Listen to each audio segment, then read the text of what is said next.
Welcome to the Art of Podcast. That's all about figuring it out as we go. I'm Emma Riedl, your host.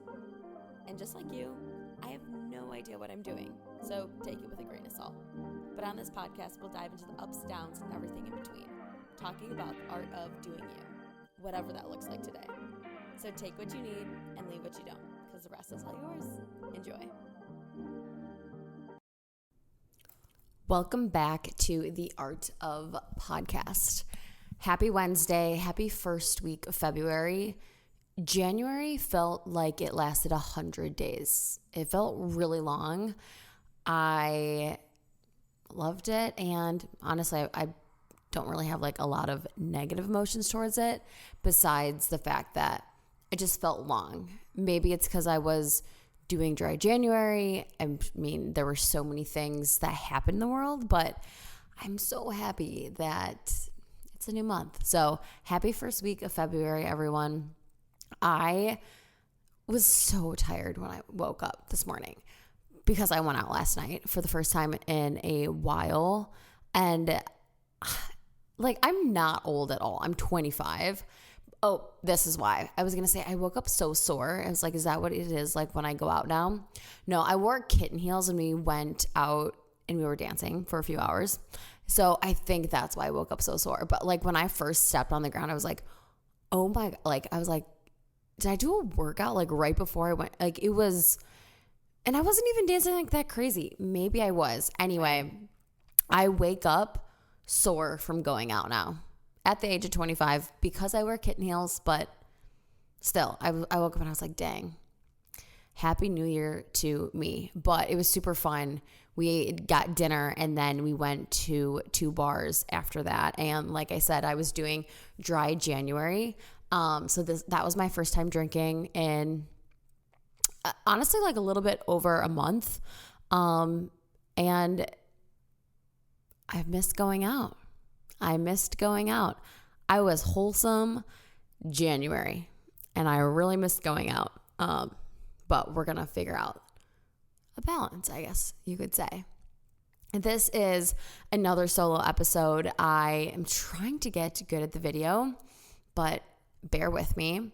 This week, we're going to be talking about the viral let them theory. If you listened to last week's podcast episode, I talked about a bunch of podcast episodes that I would recommend for anyone trying to listen to our podcast, up their podcast game, specific episodes as well. And if you heard one name that came out 3 different times, it was Mel Robbins. Mel Robbins on Diary of a CEO, Mel Robbins on Skinny Confidential, and then the Mel Robbins podcast. And she has this theory that I think everyone needs in their life, because if you are a human being, you are going to be anxious about something, you're going to overthink about something, and this theory will bring you so much peace and relief for that. So I learned about it at the beginning of the month, probably from her podcast, because she has a podcast episode called The Let Them Theory, a viral theory that changed like 5 million people's lives. I think that's kind of the title. But I listened to it and I was like, okay, I'm just going to try and like apply it as much as I can. So throughout the month, I would like pause when I would be like overthinking about something or anxious, especially if it was like out of my control. And I would take a deep breath and I would just tell myself, let them. And what this theory is it is a perspective shifter. So when you're feeling frustrated, when you're feeling jealous, when you're feeling out of control, it's the theory that you just pause and you let them. You let whatever people are doing to do it, whatever's out of your control, you have to just let it go. And it's really meant for you to not let what others are doing, what others are thinking, bother you, and just find so much peace. And just, it's a reminder to myself every time I do it to just let people be who they are. Let them show you their true colors, and then you can act however you want after that. And I honestly had kind of a hard time like wrapping my head around it because I'm like not someone who will just let things happen to them in their lives. I'm type A. I like to control. I like to know what's next. I am not someone who can just be like, oh, I'll just let things happen and I bet like everything will work out. I do have like that older sibling syndrome where I like to control. So this theory didn't resonate with me right away. Like on the surface, I was like, okay, cool. Let people be who they are. Great. Like I'm not going to let things just happen to me. And I'm going to go through examples of how it relates to your life and how to kind of, apply it. And I think you guys will be very surprised. But it's more than what's just not in your hands, right? Like when I say let them, I'm not just, telling you to get walked on. But let's give an example. Let's say someone invites you somewhere, right? There's two parts to that situation, and there's honestly two parts to every situation. The first, you get an invite. Are you going to go or not? That's what's in your control. The second part is what's not in your control. How are people going to feel if you say no? How are they going to react? Are they going to invite you to another thing? Are they going to say, wow, Emma really let us down by not showing up to this function? All of that is out of your control, but sometimes that's what we hyperfixate on. That's where FOMO, the overthinking, the anxiety comes in. And it's when those things come in that you need to breathe and just say, let them. Because you're probably thinking about what they're going to think about you or think in the moment too much. So this theory is really meant to be an advocator for you. And I actually applied this to my life on Friday. So on Friday, I, after work, had plans to go get dinner with a friend and was just like, okay, that's going to be great. I'll go to work, I'll go to this dinner, and then I'll go home. I won't do anything on Friday night.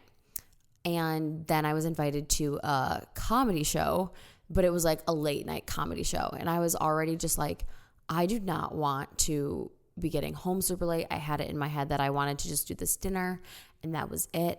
But then I was like, am I going to let them down? Are they like not going to invite me to the next thing?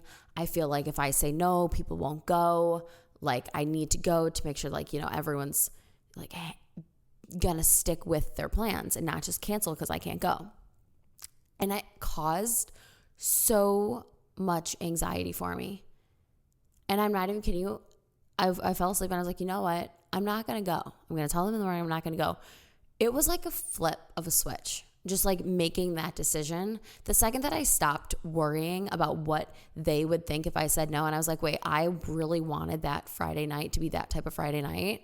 I'm going to follow through with that and listen to myself. And when I did, and when I let them, it was like me. I like fell asleep with no anxiety. Like it was the flip of a switch. So this theory helps you be an advocate for yourself, which is probably the most important thing that you can do right now, especially because you're navigating so many different things. You're figuring out so many different things in your 20s. Be an advocate for yourself. That is one thing you can always control.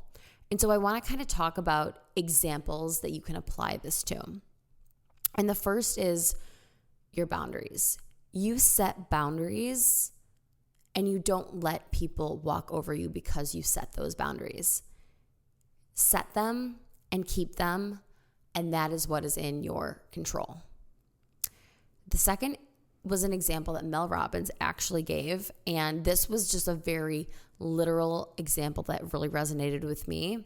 But she said, let's say you're starting a new job. She's like, negotiate your salary. And I was like, how does this even apply to the let them theory? And she was like, reasonably, if you could come up with an offer to negotiate your salary, you need to do it. You need to advocate for yourself. You set a reasonable offer, a counter offer, and then you let them. You let them decide, but there's no, way that you need to worry, oh my God, are they going to accept it? Are they going to decline it? Like, what is that doing for you in the moment? Nothing. If they accept the offer, congratulations. If they decline it, you're still at the offer that you had. So it's those things that just, they ease the anxiety around those types of situations. Another one I think is like really applicable is for dating. And when you are dating, or let's say one of your friends is dating someone and you're just like, you know what? You're dating not to your full potential. Right? That's like a really tough thing to see your friend do. And you want to give them all of this advice and you want to say your piece. I firmly believe you get to say your piece about someone's relationship. If they ask you for their advice on a situation, about friendships, anything, you get to say your piece once. And then from there, you let them handle it how they want. You let them decide their path and their fate. And all you can do as a friend is just support whatever they choose. And that is out of your control. You can be there for them. You can support them. That's what's in your control. Whatever they do after is out of their control. And so from like a firsthand perspective, if you're dating below your potential and you're dating for potential, the potential of what you two could be, the potential of what he says he's going to change, the potential of what you want in your future, if you're dating in hopes that that is going to be the reality, you're actually not dating what you want right now. You're settling for telling yourself that things will change, things will get better. But in this moment, if they're not, you let them. You let them show your true colors, and you can only make a decision based off of what phase of life you are in currently. I'm not saying like, my mood changes from Tuesday to Thursday. Like, I'm not talking about those little things, but if you're dating and you're in this phase of life, ask yourself, is this working for me now? Am I going to try and control the future with dating for potential? No one should date for potential, or you're going to start dating what you don't want right now. Let people show their true colors, and then you make your decision based off of that. And the next thing that I really want to talk about is jealousy. So jealousy is honestly one of the most toxic emotions that you can feel, because it stems from a frustration within you towards someone else. Like, if you are seeing someone and you are like genuinely jealous, we've seen on Instagram all the times the comments that are like, I'm so jealous of you, right? They're like at the beach, I'm so jealous of you. Like, it's like playful, but when you feel that genuine jealousy, it is toxic, because what you're doing is you're seeing what they're posting and you're not like supporting them. You're jealous. You want that. You want them maybe to lessen putting that all on your face so that you can feel more comfortable with what you're doing and where you are in your life. Or if you can't go to that super like awesome vacation and you're sitting there jealous, you're going to be like, oh, I wish you would just stop posting that. Like, is it too flashy in my face? This is where this theory will let love into your life. And letting love into my life changed my whole last year. When I let love in and I let people love me and be there for me, and I accepted it. And it was life-changing. It honestly was. And so with this theory, if you see something that you don't like and you're getting this negative emotion, just let them. Take a breath and say, you know what? That's out of my control. What's in my control? What can I do now? Go do something else. Get off of social media. Go read a book. Go literally take a breath and say out loud, let them. Go listen to a Mel Robbins podcast episode. But by taking that breath and taking those pauses for you, you are letting love into your life. You're letting peace into your life, and it's going to make every situation better. Trust me, I'm still trying to apply this. I just applied it on Friday. If Thursday night I was staying at my boyfriend's and I was like curled in a ball trying to fall asleep. I was a ball of anxiety. And it was probably right before I went to bed. I was like, I don't think I'm going to the comedy show. Immediate relief. stopped stressing. It's the same in a job interview. One of the best pieces of advice I got for a job interview was you prepare as much as you can and you show up full-heartedly as yourself, because a job interview is two people coming to a decision. Is this a good fit for me? Is this a good fit for you? You can only do that by showing up as your full self.